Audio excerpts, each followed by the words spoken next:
नमस्कार साथियों, Neeraj career institute की हिंदी क्लास में आप सभी का स्वागत है।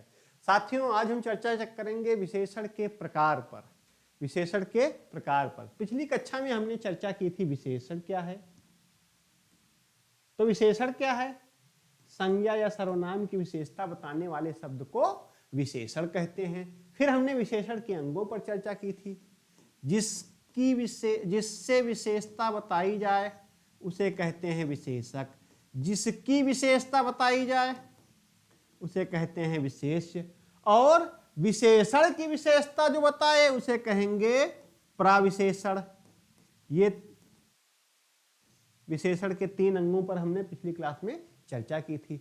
इस क्लास में हम चर्चा करेंगे विशेषण के प्रकार पर। विशेषण के प्रकार पर तो देखते हैं, विशेषण के 4 प्रकार हैं। विशेषण के कितने प्रकार हैं? 4 प्रकार। पहला गुणवाचक विशेषण, दूसरा संख्यावाचक विशेषण, तीसरा परिमाणवाचक विशेषण और चौथा संकेतवाचक या इसी को कहेंगे सार्वनामिक विशेषण। संकेतवाचक या सार्वनामिक विशेषण, इसका जो रूप है वो सर्वनाम से मिलता जुलता है, वैसा ही है, इसीलिए इसे सार्वनामिक विशेषण भी कहते हैं। मुख्यतः इसका नाम, मूलतः इसका नाम संकेतवाचक है, लेकिन क्योंकि सर्वनाम से इसका रूप मिलता जुलता है इसीलिए इसे हम सर्वनामिक विशेषण कहते हैं। अब देखिए कैसे होता है गुणवाचक विशेषण, हम डिटेल में जानेंगे।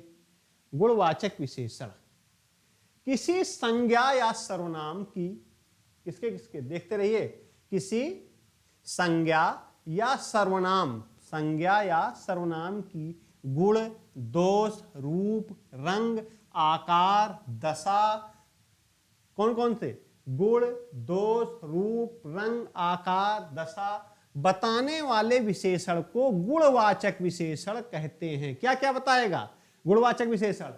गुण बताएगा, दोष बताएगा, रूप बताएगा, रंग बताएगा, आकार बताएगा, उसकी दशा कैसी है, उसकी स्थिति कैसी है, यह भी बताएगा।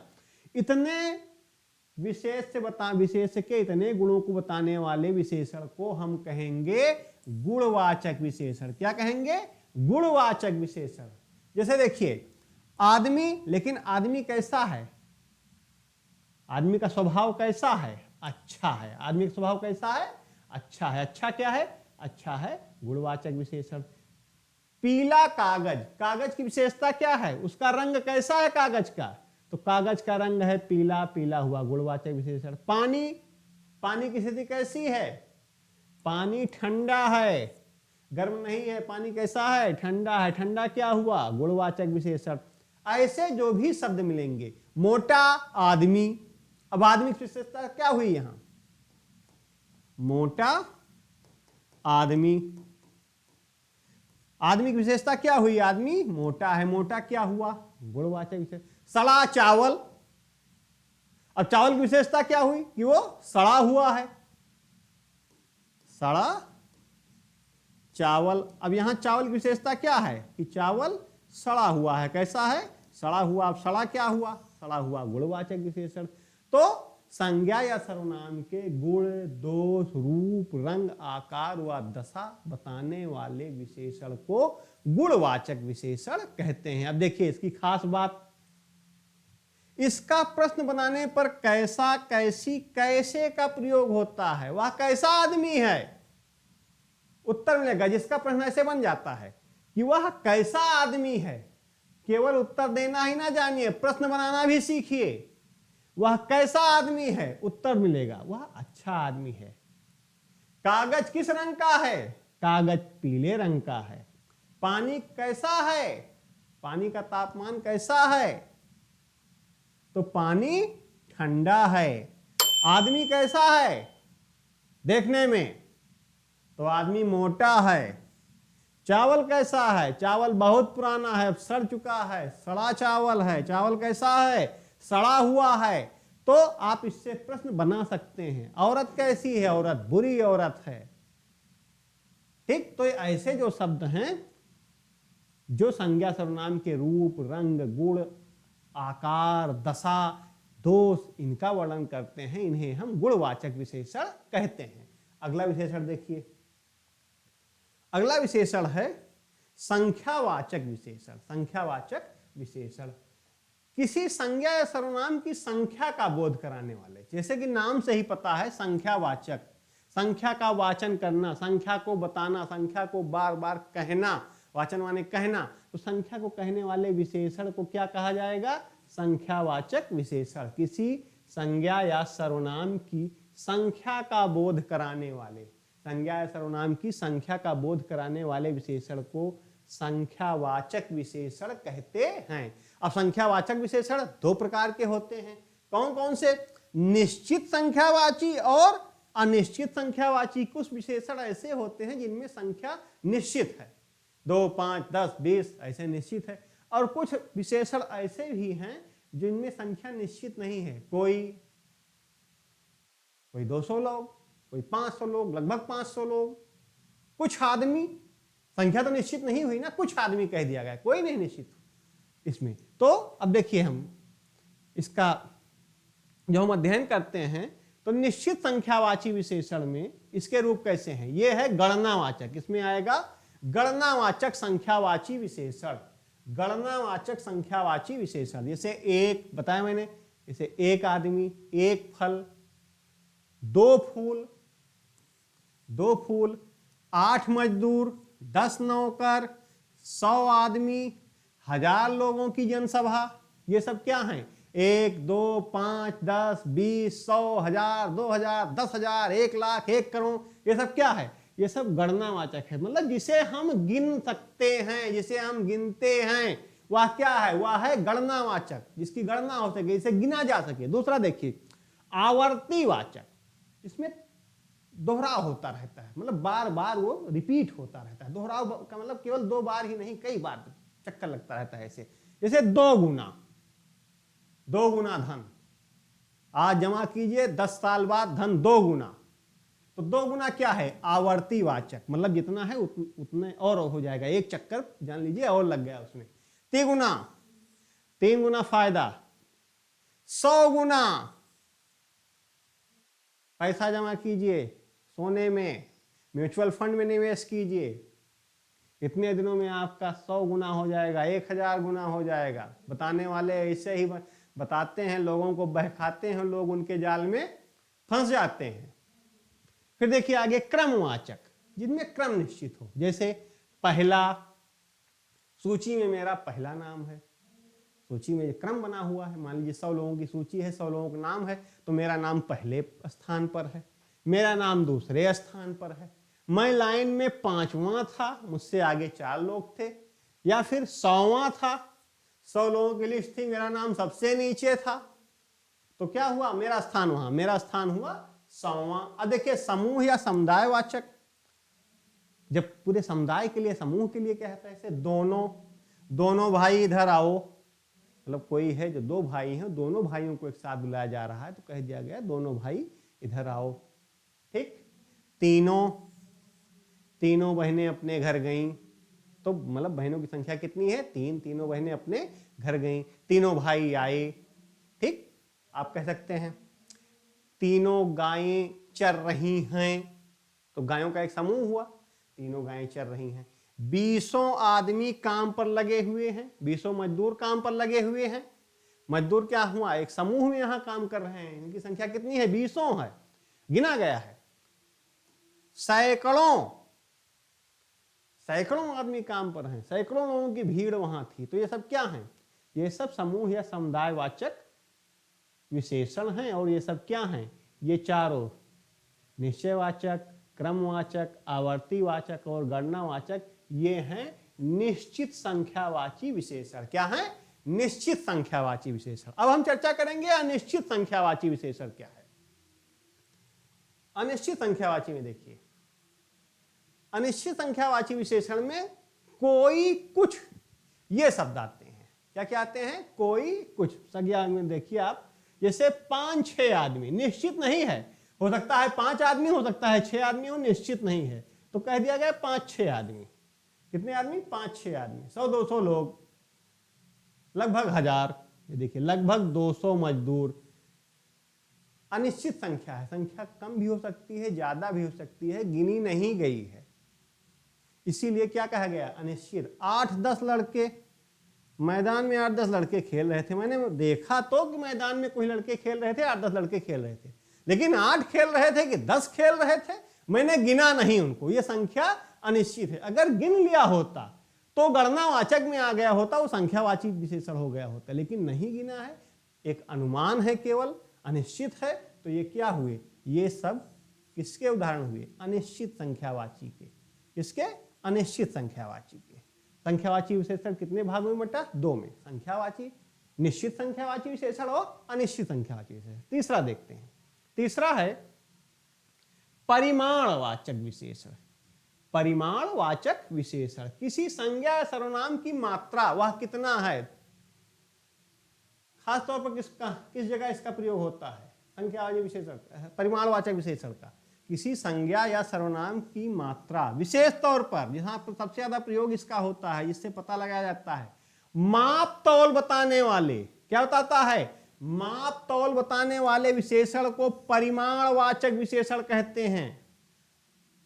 कोई चीज नापा जाता है, मापा जाता है, या कोई चीज तौला जाता है, मापन, तौला गया कोई सामान, कोई जैसे गेहूं तौला गया 5 किलो, 10 किलो, 20 किलो, ये सब क्या होगा?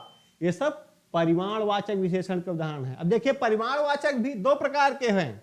निश्चित परिमाणवाचक, जैसे संख्यावाचक में उसको भी 2 भागों में बांटा गया था, निश्चित संख्यावाची और अनिश्चित संख्यावाची, वैसे परिमाणवाचक भी 2 में बट रहा है, निश्चित परिमाणवाचक और अनिश्चित परिमाणवाचक। अब देखिए निश्चित परिमाणवाचक में क्या है, जैसे देखिए 5 मीटर कपड़ा, कपड़े की माप कितनी है? 5 मीटर। पहले ही बताया गया, स्पष्ट कर दिया गया है कि माप तौल विशेष तौर पर कपड़े की माप कितनी है? 5 मीटर। तेल है, तेल की नाप कितनी है? तौल इसकी कितनी है? 10 लीटर। 2 किलो गेहूं, गेहूं कितना है? गेहूं की तौल हुई है 2 किलो गेहूं। 1 क्विंटल गेहूं, 10 क्विंटल चावल, ये सब क्या है? ये सब निश्चित परिमाणवाचक के उदाहरण हैं।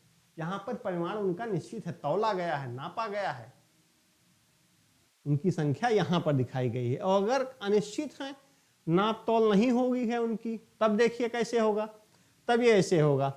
तब होगा ये अनिश्चित परिमाणवाचक में कुछ किलो गेहूं, कुछ किलो गेहूं, मुझे गेहूं मिला कुछ किलो था, अंदाजा है, ऐसे लाए कुछ किलो है, मतलब स्पष्ट नहीं है कितना है, कुछ किलो गेहूं।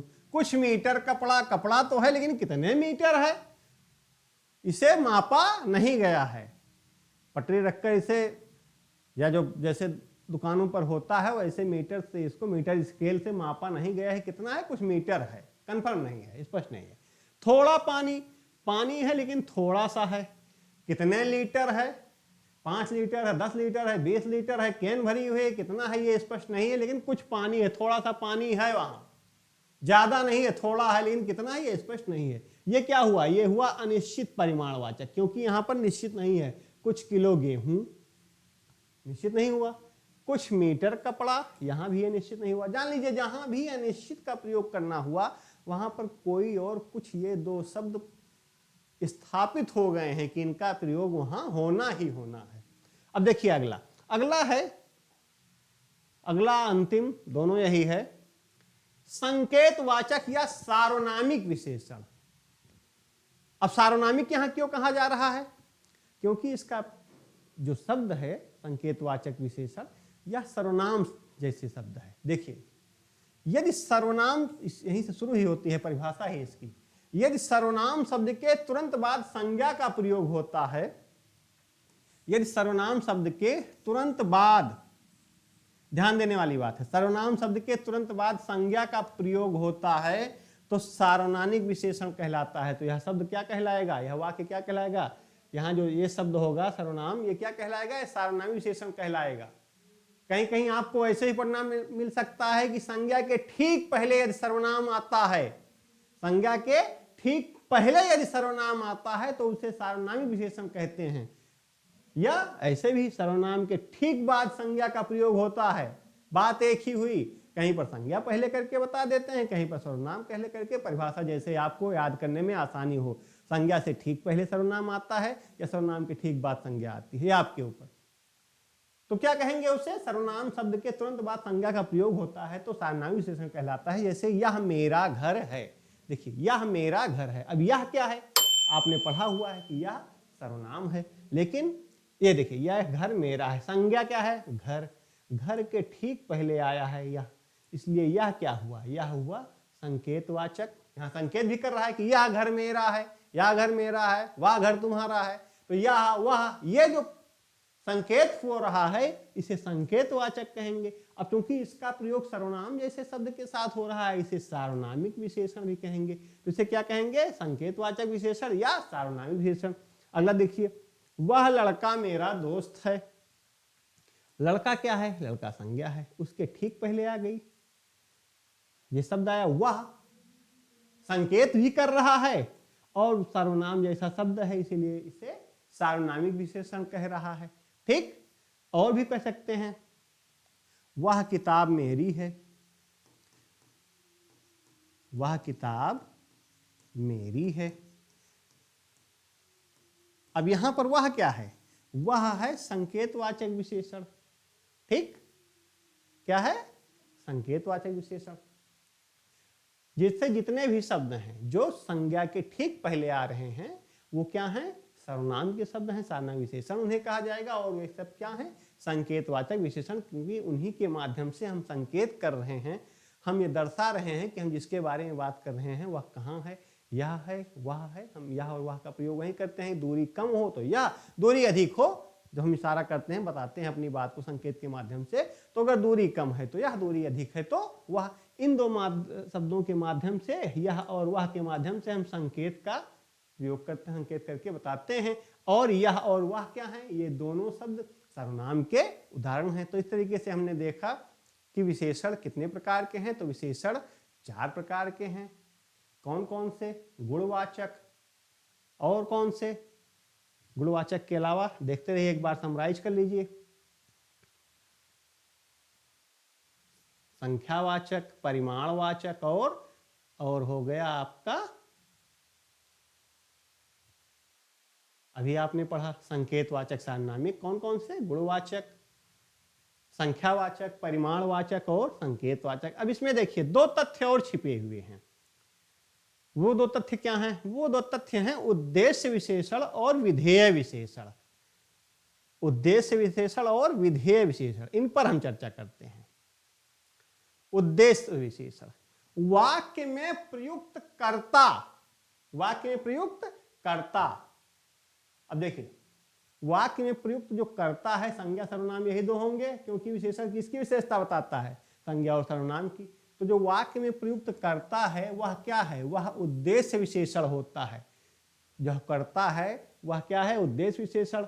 और विधेय विशेषण क्या है, उद्देश्य के संबंध में कहा गया कथन विधेय विशेषण। मतलब जो करता है वह उद्देश्य विशेषण है, उसके बारे में जो कुछ भी कहा गया है उस कर्ता के बारे में वह सब क्या है, वह सब है विधेय विशेषण। विधेय विशेषण में होता क्या क्या है, विधेय विशेषण में कर्म होता है और क्रिया होती है। विधेय विशेषण में कर्म और क्रिया होती है। और उद्देश्य विशेषण में, उद्देश्य विशेषण में कर्ता होता है, विधेय विशेषण में कर्म होता है, विधेय विशेषण में क्रिया होती है। उदाहरण देखिए, जैसे बुद्धिमान बालक धार्मिक पुस्तक पढ़ रहा है। अब देखिए बुद्धिमान बालक क्या है, यह है उद्देश्य विशेषण, कर्ता की विशेषता बता रहा है। धार्मिक पुस्तक पढ़ रहा है, यहां ये क्या है, यह है विधेय विशेषण। दूसरा देखिए, चालाक लोमड़ी ने मीठे फल खाए, ये क्या है, चालाक, यह है उद्देश्य विशेषण। मीठे फल खाए, मीठा क्या है, यह है विधेय विशेषण। कभी कभी ऐसे ही होता है, इनमें से एक का ही प्रयोग हो तो आप ये जानते रहिए कि उद्देश्य विशेषण है या विधेय विशेषण है। जैसे देखिए, दुष्ट बालक भाग गया, दुष्ट बालक भाग गया।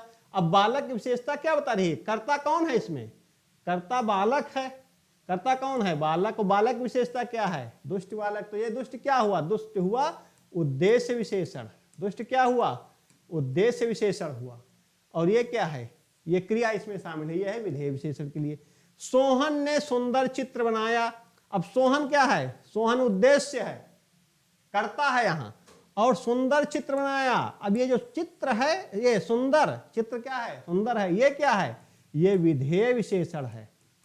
तो इस तरीके से आप जान लीजिए कि अगर विशेषण का प्रयोग हुआ है तो विशेषण उद्देश्य विशेषण है या विधेय विशेषण है। तो हमने आज की कक्षा में देखा कि विशेषण के चार प्रकार, विशेषण के चार प्रकार कौन कौन से, गुणवाचक, संख्यावाची, परिमाणवाचक और सार्वनामिक या संकेतवाचक विशेषण। उसके साथ साथ हमने देखा कि उद्देश्य विशेषण क्या होते हैं और विधेय विशेषण क्या हैं। अगली क्लास में हम एक नए विषय पर आप सबके चर्चा करने के लिए फिर से उपस्थित होंगे। तब तक के लिए आप सभी को नमस्कार।